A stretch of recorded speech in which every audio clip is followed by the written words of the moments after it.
సమాజంలో స్త్రీ అంటే ఇంకా చాలా చోట్ల చిన్న చూపే చూస్తున్నారండి. ఎన్నో విజయాలు సాధించినప్పటికీ, ఎంతో ఉన్నత స్థానంలో ఉన్నప్పటికీ, ఇంకా స్త్రీ అంటే ఏంటో చాలా మందిలో ఒక విధమైనటువంటి భావం ఉంది. ఎంతోమంది స్త్రీని గౌరవిస్తున్నారు. పూజించక్కర్లేదండి. కనీసం వాళ్ళకి కొంచెం గౌరవం ఇస్తే వాళ్ళు ఎంతో ఉత్సాహపడిపోతారు, ఎంతో ఆనందపడిపోతారు. మనిషి జీవితంలో స్త్రీ పురుషులు ఇద్దరు కూడా సమానంగా ఉంటేనే అండి ఆ జీవితం ఎంతో మధురాతి మధురంగా ఉంటుంది. స్త్రీ లేకుంటే మనిషి జాతికి గుర్తింపే ఉండదండి. ఎందుకంటే మనిషి జన్మించాలంటే ఒక స్త్రీ కావాలి. ఒక తల్లిగా, ఒక భార్యగా, ఒక అక్కగా, ఒక చెల్లిగా, ఒక స్నేహితురాలిగా, ఇంకా ఎన్నో విధమైనటువంటి బంధాలతో మన ఆడవాళ్ళందరూ కూడా మన చుట్టూ అల్లుకుపోయి ఉన్నారండి. ఆడవారిని గౌరవించి వాళ్ళకి కొంచెం విలువ ఇస్తే చాలండి. నెత్తిన పెట్టుకుని పూజించమని వాళ్ళు ఎప్పుడూ అడగరు. అన్ని రంగాల్లో కూడా వాళ్ళు విజయం సాధించినప్పటికీ కూడా ఇంకా మగ రాక్షసుల దగ్గర నుండి చాలామంది ఉన్నారండి. మగవాళ్ళు కూడా చాలా బాగా గౌరవించి ఎంతోమంది ఆడవాళ్ళని ఎంతో గౌరవంగా చూసుకుంటున్నారు. కానీ ఆ మగవాళ్ళలో నరరూప రాక్షసులు ఇంకా ఉన్నారండి. అందుకే ఈనాటి ఎన్నో పేపర్లలో, టీవీలో ఎన్నో విధమైనటువంటి ఇంకా పేపర్లలో, టీవీలో రాని విషయాలు కూడా చాలా ఉన్నాయండి. ఎందుకు ఇలా ఆడదంటే ఇలా చేస్తున్నారు, ఇంకా చిన్న చూపే చూస్తున్నారు, ఎందుకని నాలో నేనే ప్రతిసారి సతమతమైపోతుంటాను. ఆడవాళ్ళని గౌరవించే వాళ్ళలో నేను ఒకనండి. అందుకే ఈరోజు ఈ కార్యక్రమాన్ని చేయాలనిపించింది. కనీసం తెలుసుకున్న వాళ్ళకి ఎలాగ చెప్పక్కర్లేదు, కనీసం ఇంకా అలాంటి అంధత్వంలో ఉండిపోయిన వాళ్ళకైనా ఒక్కసారి కనువిప్పు కలిగించాలని చెప్పి ఈరోజు మన ఖతర్నాక్ షోలో ఆడవారి గురించి, ఆడవారి విలువల గురించి, అసలు అంటే స్త్రీ మన చుట్టూ ఏ విధంగా ఉంటున్నారు, వాళ్ళని ఏ విధంగా కాపాడుకుంటే మనం భావితరాలకి ఉనికి ఉంటుంది అన్న ఉద్దేశంతో ఈరోజు పాటలతో కథ అనే కార్యక్రమాన్ని చేయబోతున్నాను, ఒక స్త్రీని ఉద్దేశించి. సో ఈ కార్యక్రమం మిమ్మల్ని అందరినీ అలరిస్తుందని చెప్పి అనుకుంటున్నాను. మరి ఇక ఒక 30 నిమిషాల పాటు ఎవరి కాల్స్ తీసుకోలేకపోతున్నానండి. సో మీ ఉద్దేశాలు, మీ అమూల్యమైనటువంటి మాటలు ఉంటే కనుక దయచేసి ఒక 30 నిమిషాల తర్వాత మీరు కాల్ చేసి చెప్పవలసిందిగా కోరుకుంటున్నాను. ఇక మరి నేను చెప్పాలనుకున్నది మొదలు పెడుతున్నానండి. ఒక స్త్రీ ఈ లోకంలోకి, ఈ భూమి మీదకి రావాలంటే ముందు తను జన్మించాలండి. తను జన్మించాలంటే ఖచ్చితంగా తనకు ఒక తల్లి కావాలి. అయితే ఒక గర్భవతి అయ్యానని సంతోషంగా చెప్పినటువంటి భార్య ఎంతో ఆనందపడతాడు. ఆ సమయంలో భర్త, తన కుటుంబం కూడా చాలా ఆనందపడతారు. కానీ ఎప్పుడైతే తన హాస్పిటల్కి తీసుకెళ్ళినప్పుడు అక్కడ డబ్బు కోసం ఒక డాక్టరు తనని స్కానింగ్ చేసి ఆడపిల్ల అని నిర్ధారించిన తర్వాత నిర్దాక్షిణ్యంగా అక్కడే ఆడపిల్లను చంపేయడం జరుగుతుందండి. ఇది ఎన్ని పేపర్లలో చూడట్లేదు మనం. కానీ ఆడపిల్ల అని తెలిసినప్పుడు ఎంతో సంతోషపడేటువంటి, ఎంతో ఆనందపడేటువంటి కుటుంబాలు, మగవాళ్ళు కూడా చాలామంది ఉన్నారు. అయితే ఆ విధంగా చంపేస్తున్నారు. ఒకవేళ ఆ డాక్టర్ అన్యాయంగా అప్పుడు ఆడపిల్ల, మగవాడు అని నిర్ధారించని సమయంలో జన్మించిన తరువాత ఆడపిల్ల అని తెలిస్తే చెత్త కుప్పల్లో వదిలేస్తున్నారండి. ఎందుకు ఈ అన్యాయం? ఆడపిల్ల అంటే అంత నీచంగా ఎందుకు చూస్తున్నారు? ఆడపిల్ల అంటే మీ ఆస్తులన్నీ పట్టుకుపోతుంది అని అనుకుంటున్నారా? నాకు అర్థం అవ్వట్లేదు. అయితే అలా చెత్త కుప్పల్లో వదిలేస్తుంటే అనాథ పిల్లల్లాగా, వాళ్ళ పిల్లల్ని అనాథల్లా ఎలా వదలగలుగుతున్నారు? ఆడపిల్ల అయితే మనకి పోయేదేముంది, మగపిల్లాడైతే మనకు వచ్చేదేముందండి? కనీసం తనకి జన్మనిచ్చి కొంతకాలం మీతో ఉంటుంది. ఆడది అంటే మిమ్మల్ని కన్న తల్లి రుణాన్ని మీ కూతురు రూపంలో తీర్చుకోవాలని ఒక్కరు కూడా ఆలోచించట్లేదు. పోనీ ఒక అమ్మాయి అదృష్టం బాగుండి ఒక చక్కటి కుటుంబంలో జన్మించింది అనుకుందాం. ఆ కుటుంబంలోని వాళ్ళందరూ తల్లి, తండ్రి, అమ్మమ్మ, నానమ్మ, తాతయ్య, ఇంకా ఆ కుటుంబంలో ఎవరైతే ఉన్నారో వాళ్ళందరూ చాలా ఆనందపడిపోతుంటారు.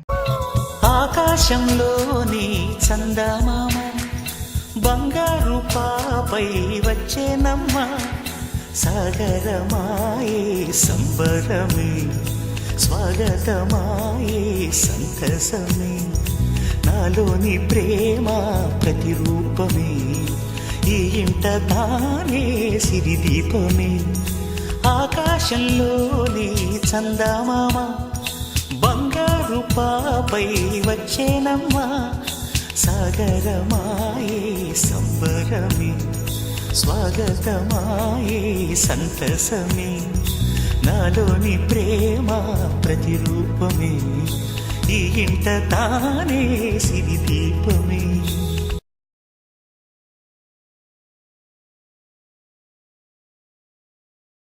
అలా సంతోషంగా వాళ్ళంతా ఎంతో ఆనందంగా ఆ చిన్నారిని హత్తుకుంటున్నారు. అయితే ఇలా జన్మించినటువంటి ఒక అమ్మాయి, సమస్యలను ఎదుర్కొన్నటువంటి ఒక చిన్న పాప ఎదుగుతూ ఎంతో ఆనందంగా కల్మషం లేకుండా తన కుటుంబం కోసం చిన్న వయసు నుండే ఏదో సహాయం చేయాలని అమ్మ చుట్టూ తిరుగుతుంది. అమ్మకి అన్ని పనుల్లో సహాయం చేస్తూ వస్తుంది. అలా చదువుకుంటూ కొంతమంది చదివించడానికి కూడా బాధపడేవారు ఒకప్పటి రోజుల్లో. కానీ ఇప్పుడు చాలామంది చదివిస్తున్నారండి. అదొక మంచి విషయం. అయితే ఈ విధంగా అమ్మాయి ఎదుగుతూ వచ్చినప్పుడు బాల్య వివాహాలు ఉండే, మీ అందరికీ తెలిసే ఉంటాయి ఒకప్పట్లో. పాపం కందుకూరి వీరేశలింగం గారు బాల్య వివాహాల్ని ఆపించి ఎంతో చక్కటి పని చేశారు అప్పటి రోజుల్లో. కానీ ఇప్పటికి కూడా కొన్ని గ్రామాల్లో ఉన్నాయండి బాల్య వివాహాలు. అమ్మాయికి చిన్న వయసులోనే పెళ్లి చేసేస్తున్నారు. 8, 9, 10, 11 లోపల అమ్మాయికి పెళ్లి చేసేస్తున్నారు.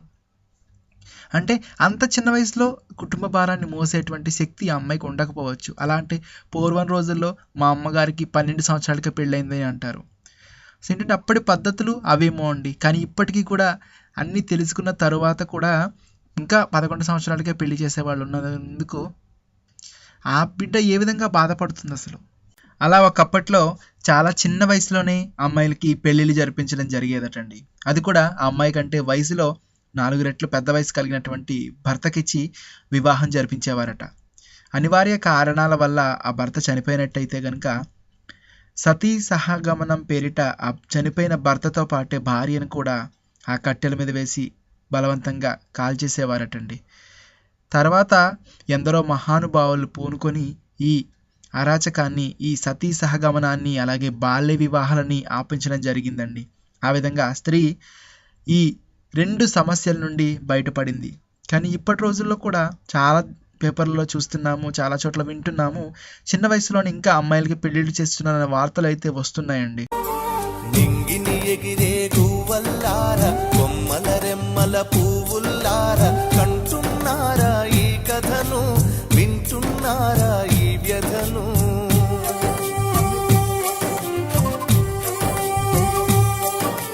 నింగిని ఎగిరే గువ్వల్లార కొమ్మల రెమ్మల పువ్వుల్లార కంటున్నారా ఈ కథను, వింటున్నారా ఈ వ్యధను.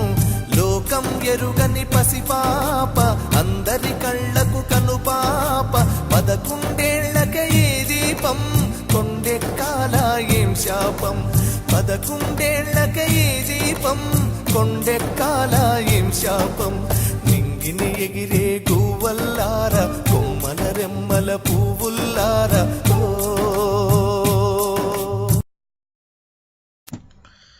అలా బాల్య వివాహాలు, సతీ సహగమనాల నుండి బయటపడిన ఒక స్త్రీని మరొక సమస్య పీడించేది. అది ఏంటంటే పెళ్ళి అయిన తర్వాత ఒకవేళ భర్త చనిపోతే ఆవిడ తెల్ల చీర కట్టుకొని ఇంటి బయటకు రాకుండా విధవతనం అనుభవించాలని చెప్పి ఒక సాంప్రదాయబద్ధమైనటువంటి ఒక పద్ధతి ఉండేదండి. అప్పుడు కూడా చాలా నరకం అనిపించేవారు. చిన్న వయసులో భర్తను కోల్పోయి సర్వస్వాన్ని కోల్పోయినటువంటి అనుభూతి వచ్చేదటండి. ఒక గదిలో మూలను పెట్టి చాలా ఇబ్బంది పెట్టేవారటండి. ఆ సమస్య నుండి కూడా చాలామంది పూనుకొని ఒక స్త్రీని బయటకు తీసుకొచ్చారు. ఆ విధంగానే ఆ సమస్య నుండి కూడా స్త్రీ బయటపడడం జరిగింది.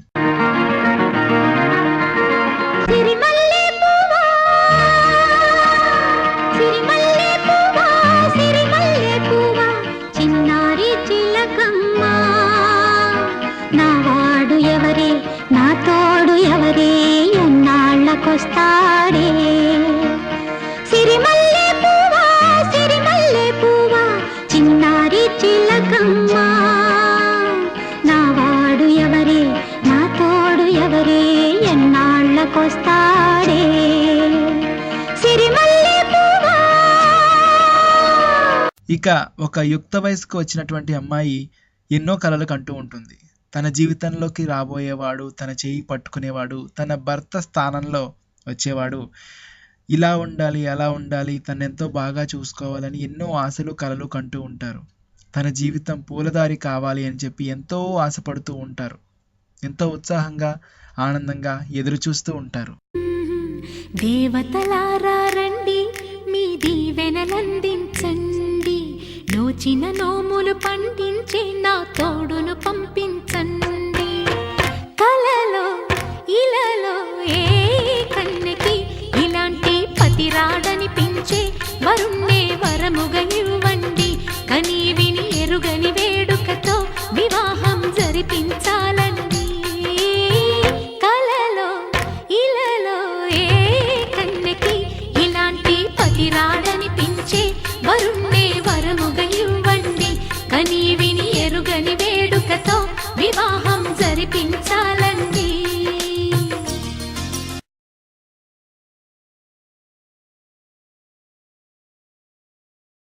అలా ఎన్నో కలలు కన్నా ఒక అమ్మాయికి పెళ్లి గడియలు వస్తాయి. తన జీవితంలోకి రాముడు రావాలని, ప్రతి కష్టంలో తనకి తోడుండాలని, ఎవరు ఏమన్నా తన భర్త తనతో ఉంటే చాలని అనుకుని ఒక మంచి నిర్ణయంతో పెళ్లికి సిద్ధమవుతుంది.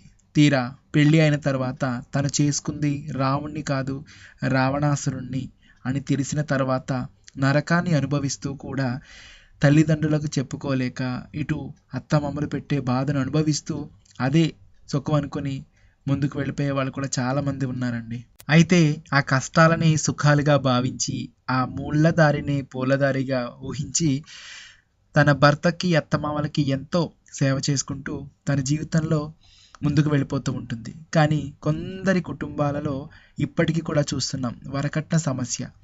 కట్నం తీసుకురాలేదని, లేక అడిగిన కట్నం ఇవ్వలేదని, లేక కట్నం ఇచ్చింది సరిపోలేదని కోడలిని నిర్దాక్షిణ్యంగా చంపేసే కుటుంబాలు కూడా ఎన్ని చూడట్లేదండి ఈనాటి పేపర్లలో. ఇటువంటి సమస్యలను కూడా ఎంతో కష్టపడి ఎదుర్కొని ముందుకు వస్తుంది.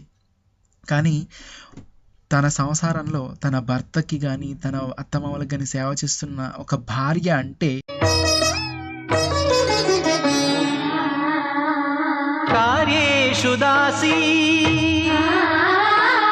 కరణేషు మంత్రీ భోజ్యేషు మాతా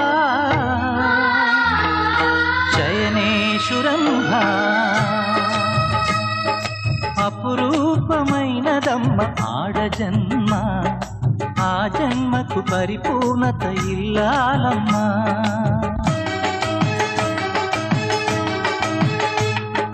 మగవాని బ్రతుకులో సగపాలు తనదిగా జీవితం అంకితం చేయగా అపురూపమైనదమ్మ ఆడజన్మ, ఆ జన్మకు పరిపూర్ణత ఇల్లాలమ్మా.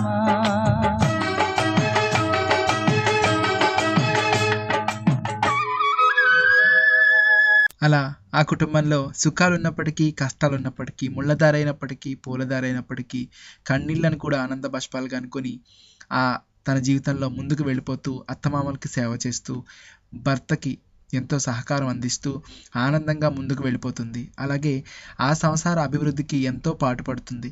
అలా ఒక ఇంట్లో ఎంతో కష్టపడి తన జీవితాన్ని ఆనందంగా ముందుకు తీసుకెళ్తూ తన ఆనందాలని నలుగురికి పంచుతూ ఆ కుటుంబంలో ఎంతో ఆనందంగా గడుపుతున్నటువంటి భార్య తాను తల్లి కాబోతున్నానని తెలిసి ఎంతో ఆనందపడిపోతుంది, ఎంతో మురిసిపోతుంది.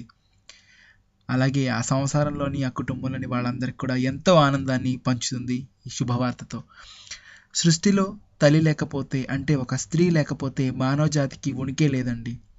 ప్రతి జీవికి తల్లి ఉంటుంది. జంతువులను తీసుకున్నా, మనుషులను తీసుకున్నా కూడా తల్లి అనేది ఉంటుంది. కాబట్టి స్త్రీ అనేది లేకపోతే మానవ జాతికి ఉనికి లేదండి. అందుకే అంటారు సృష్టిలో అతి తీయని పదం అమ్మ అని. బ్రహ్మ అన్ని చోట్ల ఉండలేక ఆ అమ్మని సృష్టించాడని అంటారు. అమ్మకి ఎంతో ఉన్నతమైన విలువ ఇవ్వడము. అలాగే ఎవరు రాయగలరు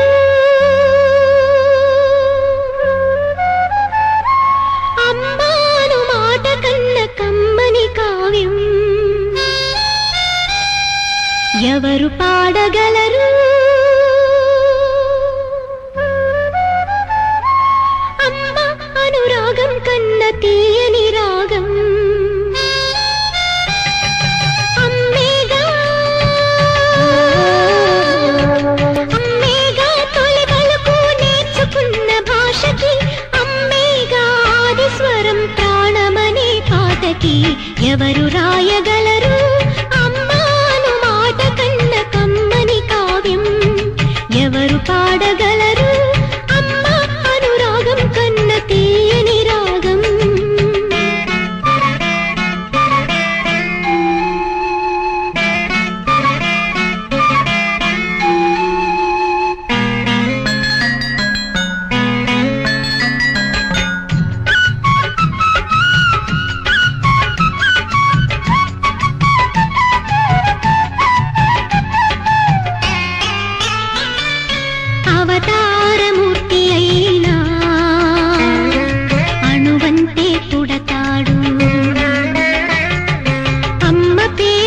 పంచుకునే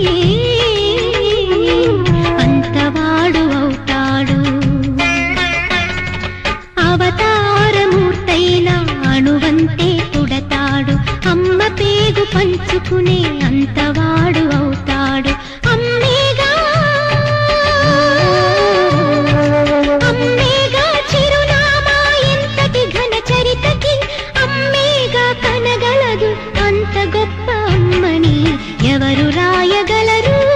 అమ్మాను మాట కన్న కమ్మని కావ్యం ఎవరు పాడగలరు. అమ్మ అనురాగం కన్న తీయని రాగం.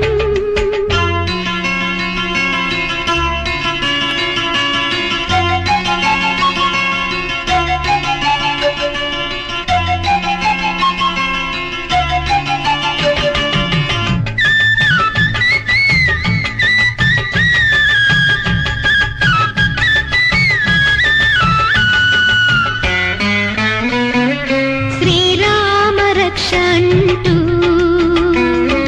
నీళ్లు పోసి పెంచింది. దీర్ఘాయురస్తు అంటూ నిత్యం దీవించింది. శ్రీరామ రక్ష అంటూ నీళ్లు పోసి పెంచింది. దీర్ఘాయురస్తు అంటూ నిత్యం దీవించింది. నూరేళ్ళు ఎదిగి బ్రతుకు అమ్మ చేతి నీళ్లతో. నడక నేర్చుకుంది బ్రతుకు అమ్మ చేతి వేళ్లతో. ఎవరు రాయగలరు అమ్మాను మాట కన్న కమ్మని కావ్యం ఎవరు పాడగలరు. అమ్మ అనురాగం కన్న తీయని రాగం. అమ్మేగా తొలి పలుకు నేర్చుకున్న భాషకి. అమ్మేగా ఆది స్వరం ప్రాణమనే పాటకి. ఎవరు రాయగలరు అమ్మాను మాట కన్న కమ్మని కావ్యం ఎవరు పాడగలరు. అమ్మ అనురాగం కన్న తీయని రాగం అని అన్నారు. అలా మాతృదేవోభవ అని తల్లికే మనకి మొదటి స్థానం ఇవ్వడం జరిగింది. ఈ విధంగా తల్లి అయిన తరువాత స్త్రీ 100 మార్కులని సంపాదించుకుంటుంది తన జీవితంలో. ఇలా ఒక స్త్రీ చిన్నప్పటి నుండి కూడా ఎన్నో సమస్యలను ఎదుర్కొంటూ పుట్టుకతోనే చంపుతున్నారనే సమస్యని ఎదుర్కొంది. అలాగే బాల్య వివాహాన్ని అనే సమస్యని కూడా ఎదుర్కొని ముందుకు వచ్చింది. తర్వాత సతీ సహగమనం, వరకట్న సమస్య, ఇలా ఎన్నో సమస్యల్ని ఎదుర్కొంటూ ఒక భార్యగా తర్వాత ఒక తల్లిగా తన సంసారం కోసం ఎంతో పాటుపడుతూ 100 మార్కులని సంపాదించుకొని తన జీవితం అంతా కూడా తన కుటుంబానికి అంకితం చేస్తుంది. అయితే చాలామంది చాలా కుటుంబాల్లో చాలా పిల్లలు చాలామంది చాలా సుఖపడి పెరిగి ఇప్పటికీ కూడా సుఖపడుతున్న ఆడవాళ్ళు అయితే ఉన్నారు. కానీ నేను చెప్పేది ఏంటంటే ఇటువంటి సమస్యలను ఎదుర్కొని వచ్చినటువంటి ఆడవాళ్ళు ఎంతోమంది ఉన్నారు. ఇలా ప్రస్తుత సమాజంలో ప్రతి ఒక్కరు కూడా ఎన్నో సమస్యలను ఎదుర్కొనే ముందుకు వస్తున్నారు. కానీ స్త్రీ కూడా ఎన్నో విజయాలను సాధించింది. రాణి రుద్రమదేవి తీసుకున్నా, లేక ఝాన్సీ లక్ష్మీబాయి తీసుకున్నా, సరోజిని నాయుడిని తీసుకున్నా, కల్పనా చావ్లా, మదర్ తెరిసా, ఇందిరాగాంధీ, కరణం మల్లేశ్వరి, పిటి ఉషా, ఇలా ఎన్నో రంగాలలో మరి విజయం సాధించి ముందుకు వెళ్ళి ఎంతో ఉన్నత పొజిషన్లో ఉన్నారు నేటి స్త్రీలు. ఒక అమ్మగా, అక్కగా, చెల్లిగా, భార్యగా, కూతురిగా, ఇలా ఎన్నో రూపాలతో ఎన్నో బంధాలతో మనం ఉంటే మహిళలందరూ కూడా చాలా చాలా గొప్పవాళ్ళండి. అండ్ ఇప్పుడు నేను చెప్పబోయేది ఏంటంటే ఇంతవరకు ఒక రకమైనటువంటి కథ అయితే ఇప్పుడు ప్రస్తుత ఇన్ని సమస్యలను ఎదుర్కొన్నటువంటి స్త్రీ ఒక అతిపెద్ద సమస్యని ఎదుర్కొంటుంది. అది ఏంటంటే